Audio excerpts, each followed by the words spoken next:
Hey, selamat datang di channel Papa Film. Gimana kabarnya kalian? Pasti sehat sentosa.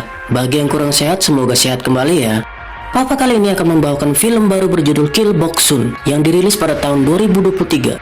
Film ini mengisahkan tentang pembunuh bayaran yang paling brutal, yang juga seorang ibu rumah tangga. Suatu hari dia berniat untuk pensiun, tapi situasi menjadi rumit karena bosnya tidak mengizinkan hal itu. Dan di saat yang bersamaan, dia pun harus menjadi ibu rumah tangga yang penuh konflik karena kurangnya komunikasi dan kurangnya keterbukaan antara dia dengan anak sematawayangnya. Lantas, bagaimanakah kelanjutan kisahnya? Tanpa berlama-lama lagi, inilah Kill Boksun.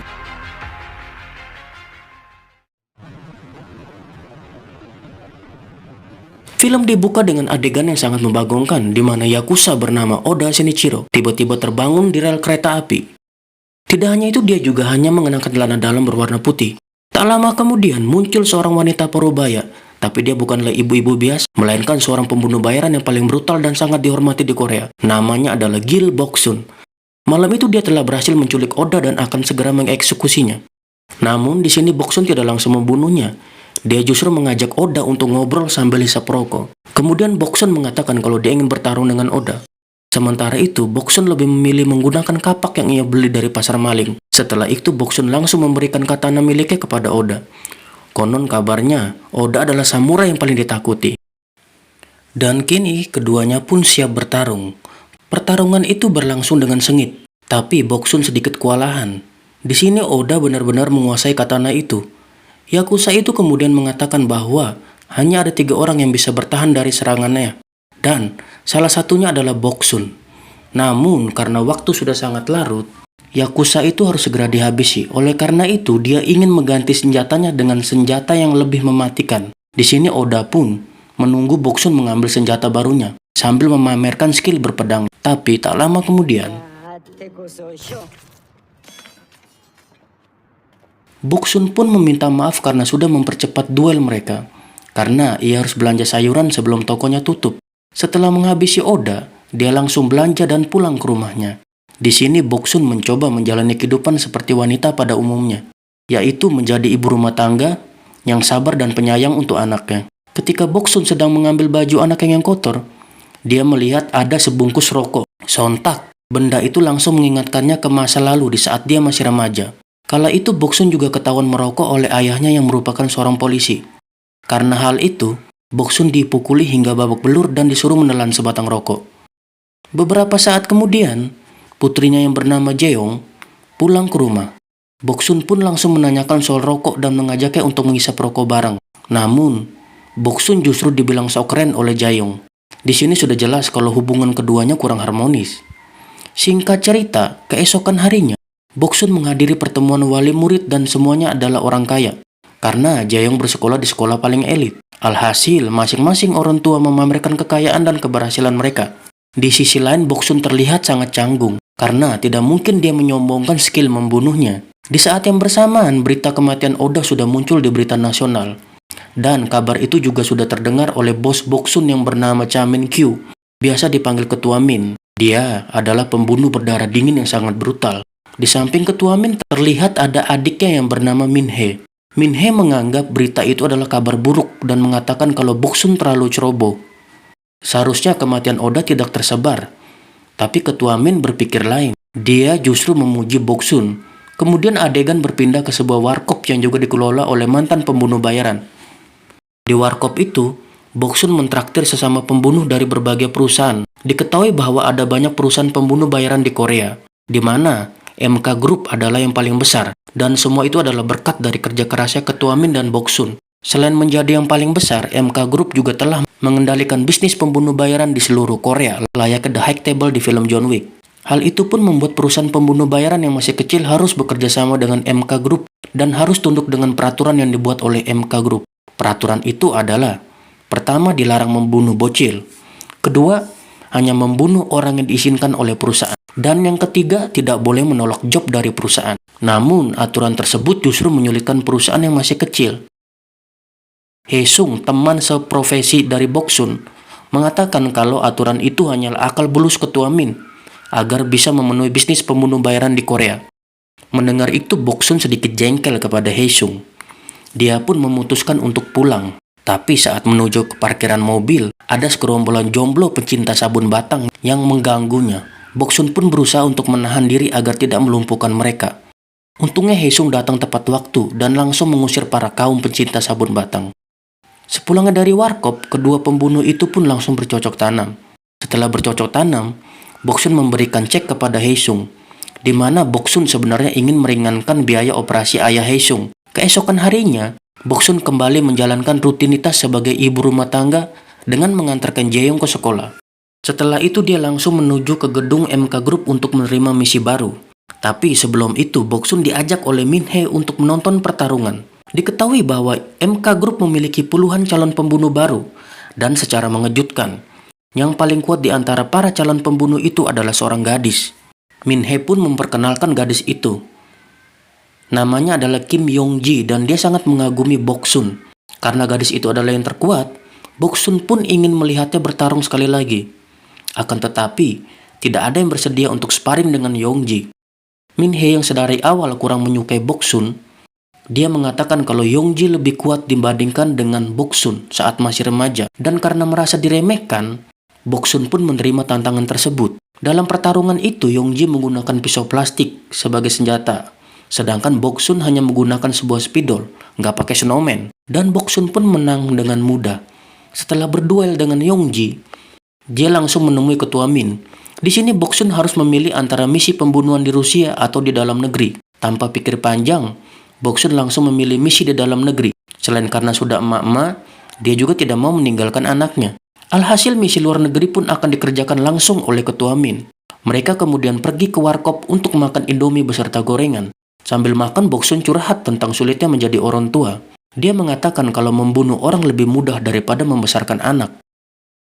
Lalu ketika makanan hampir habis, Ketua Min tiba-tiba membicarakan soal perpanjangan kontrak. Namun Boksun selalu mengalihkan topik pembicaraan. Tak lama kemudian, Boksun ditelepon oleh pihak sekolah dan mendapatkan kabar bahwa Jaeyoung menusuk temannya dengan gunting. Mendengar itu, Ketua Min pun bercanda dengan mengatakan kalau Jaeyoung mirip ibunya. Tapi candaan itu ternyata membuat Boksun marah besar. Sampainya di sekolah, dia langsung berhadapan dengan kepala sekolah. Di sini Boksun dimaki-maki oleh orang tua murid yang ditusuk.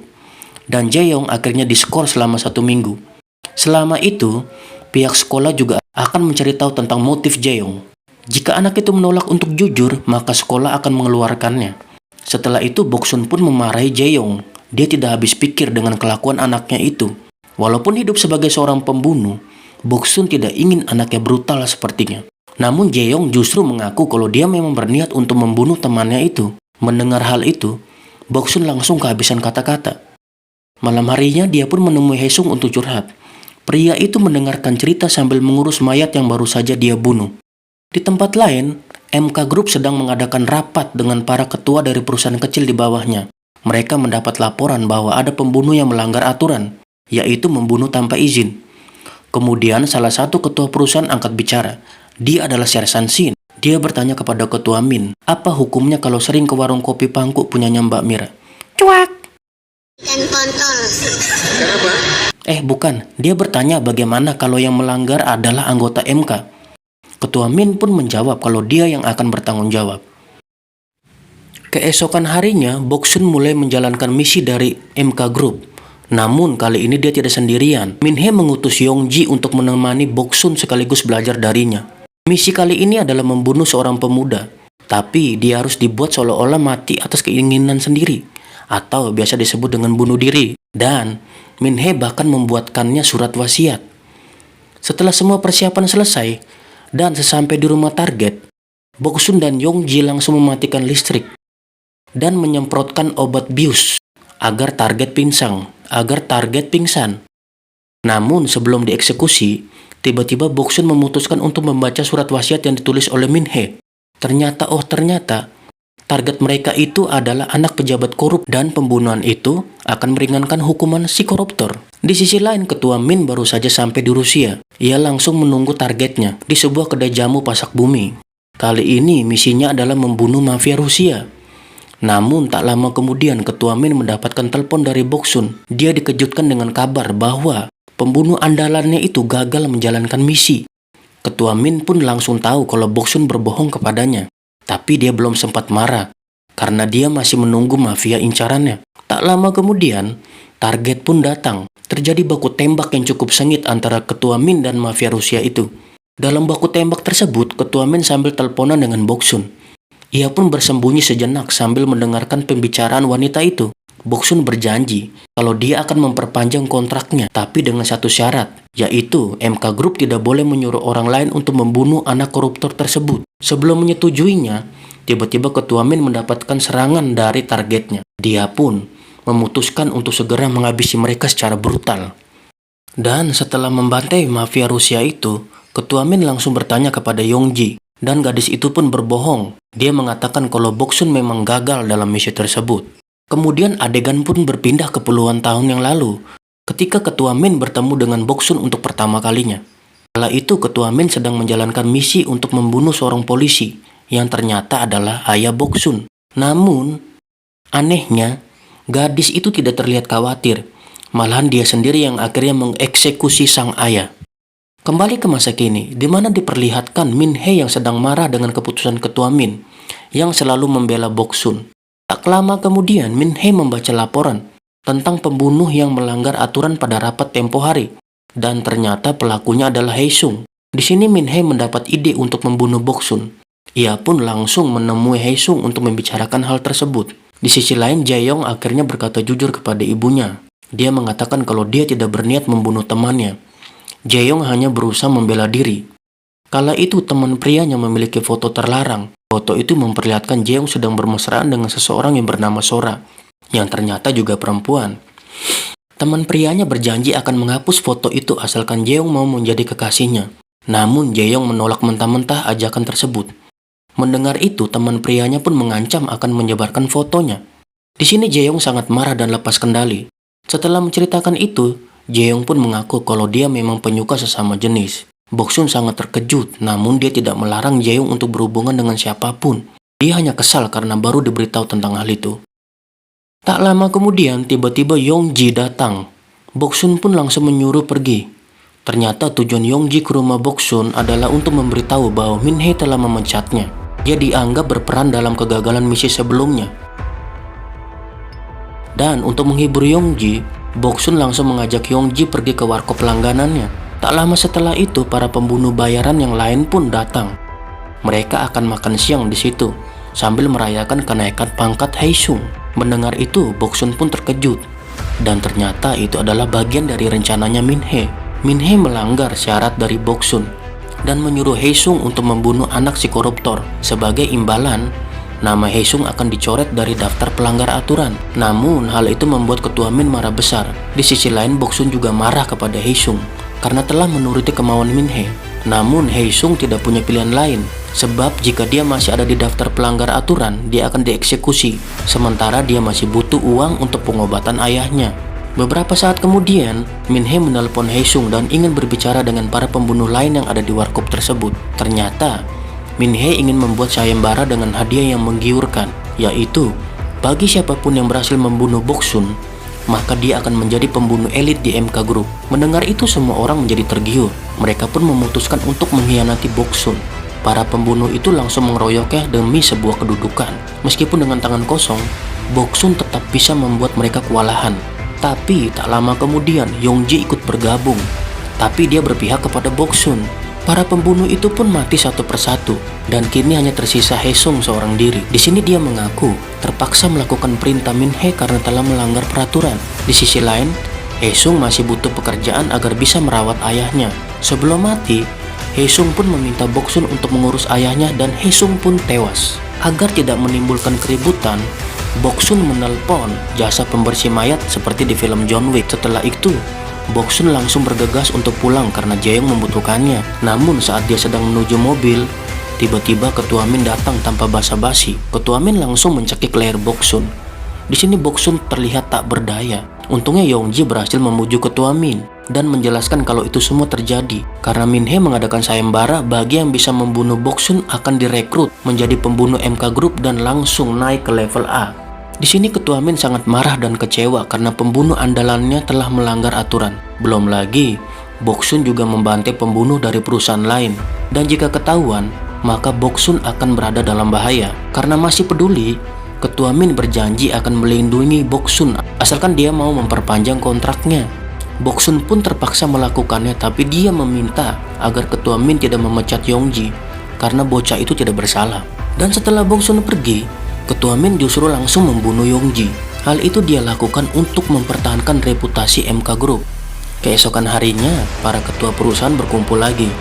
Mereka sangat kecewa karena Boksun membantai pembunuh yang mereka miliki. Tapi berdasarkan laporan tim pembersih, Boksun sedang mabuk saat menghabisi para pembunuh itu. Sehingga mereka berpikir kalau itu adalah keputusan pribadi Boksun, bukan dari MK Group. Namun, Sersan Shin justru curiga kepada Ketua Min. Selain itu, dia juga menghasut para ketua perusahaan lain untuk memprotes kebijakan Ketua Min. Sebab ketua MK Group itu telah melanggar aturan yang dia buat sendiri. Akan tetapi di sini Sersan Shin tidak percaya dengan omong kosong itu. Dia tiba-tiba maju ke depan dan menagih janji Ketua Min. Pria itu pernah berjanji akan bertanggung jawab jika bawahannya melanggar aturan. Akan tetapi, Ketua Min malah menghabisi Sersan Shin dengan sangat brutal. Di sisi lain, Boksun sedang berada di gedung MK Group untuk menandatangani kontrak barunya. Sebelum memberikan dokumen kontraknya, Min Hee memprovokasi Boksun dengan mengatakan kalau Ketua Min sudah membunuh Yongji. Mendengar itu, Boksun marah, kesal, nggak pakai gundah gulana. Seketika itu, ia langsung menghabisi Min Hee dengan teknik yang hampir sama dengan John Wick, yaitu membunuh menggunakan pulpen, nggak pakai snowman lagi. Setelah menghabisi Min Hee, ia meninggalkan pulpen berdarah tersebut untuk menantang Ketua Min berduel dengannya. Malamnya Ketua Min langsung menghubungi telepon rumah Boksun. Tapi dia belum sampai di rumah sehingga Jae-yong yang menerima telepon itu. Ketua Min mengatakan pada gadis itu bahwa dia telah menerima pesan dari ibunya dan akan menunggu keesokan harinya. Boksun pun menemui Ketua Min di kantornya. Baru sampai di ruangan, Boksun langsung dijejar oleh puluhan peluru. Tapi tak satu pun peluru yang mengenainya. Setelah itu mereka berdua duduk di sofa dan membicarakan alasan Boksun membunuh Min Hee dan menantang Ketua Min. Wanita itu mengatakan kalau dia bertarung untuk menebus kematian Yongji dan juga kebebasannya. Ketua Min pun memahami alasannya. Selain mengobrol, Boksun memprediksi pertarungan mereka di dalam pikirannya. Dia selalu kalah dari Ketua Min. Meski begitu, Boksun tetap kekeh ingin membunuh Ketua Min. Dan tidak disangka-sangka, Ketua Min tumbang dengan cepat. Tapi saat ia sedang sekarat, pria itu mengatakan kalau dia telah mengutus seseorang untuk mengirim video CCTV ruangan tersebut kepada Jae-yong tanpa sepengetahuan Boksun. Alhasil, pertarungan mereka berdua pun terekam dan kini Jae-yong tahu kalau ibunya adalah seorang pembunuh bayaran. Boksun pun langsung bergegas pulang. Dia tidak ingin anaknya tahu bahwa dia adalah pembunuh yang kejam. Namun, sesampainya di rumah, Jae-yong tidak mengatakan apapun. Dia justru memuji Boksun. Di akhir film, Jae-yong memutuskan untuk keluar dari sekolah elit itu dan berpamitan dengan mantan pacarnya. Lalu film pun tamat dengan ending yang sangat menggantung. Film ini mengajarkan kita bahwa kasih ibu tak ada batasnya. Dia mampu melakukan apa saja demi kebahagiaan anaknya. Oke, semoga kalian semua terhibur. Bye-bye.